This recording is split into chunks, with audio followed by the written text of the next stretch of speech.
اور ویسے ہی جو فقیر کے دل کے قریب ہونے کی بات کی تھی، یہ چلتے چلتے عرض کر دوں کہ پرانے زمانے میں 3 مسافر تھے، تو وہ ایک گاؤں سے گزر رہے تھے، تو اس زمانے کے دستور کے مطابق جب رات ہوئی، ہم نے مغرب کی نماز جو پڑھی کسی مسجد میں، تو امام صاحب سے کہہ دیا کہ ہم مسافر ہیں۔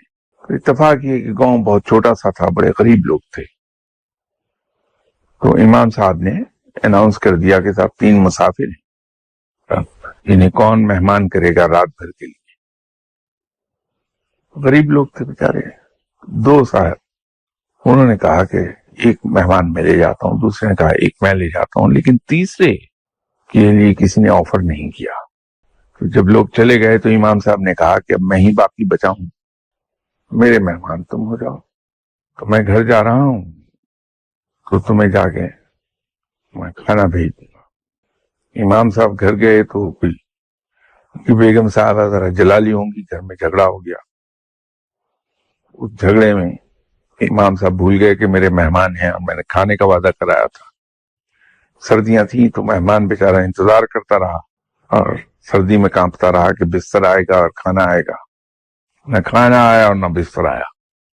تو جب آدھی رات گزر گئی تو نیند نے بھی بے حال کیا اور سردی بے پناہ وہاں، اور تو نے کچھ نہیں سوجا، اس صف کے کونے پہ لیٹے اور رول ہونا شروع ہو گئے، تو صف ان کے ارد گرد لپٹ گئی ساری، اس میں پناہ لے لی سردی کے اگینسٹ۔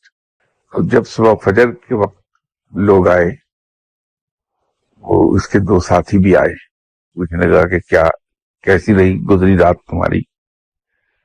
تو ان دونوں نے کہا کہ ہم تو بڑے مزے میں رہے اور بڑا زوردار کھانا۔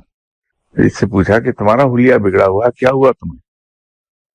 انہوں نے کہا میرے ساتھ وہی ہوا جو اللہ کے مہمان کے ساتھ ہوا کرتا ہے، تو میں اللہ کا مہمان تھا، بھوکا بھی ہوں اور سردی سے اکڑا ہوا بھی ہوں، تو یہ کبھی کسی فقیر کے دل کے قریب مت ہوئیے گا، یہی اشر ہو جاتا ہے۔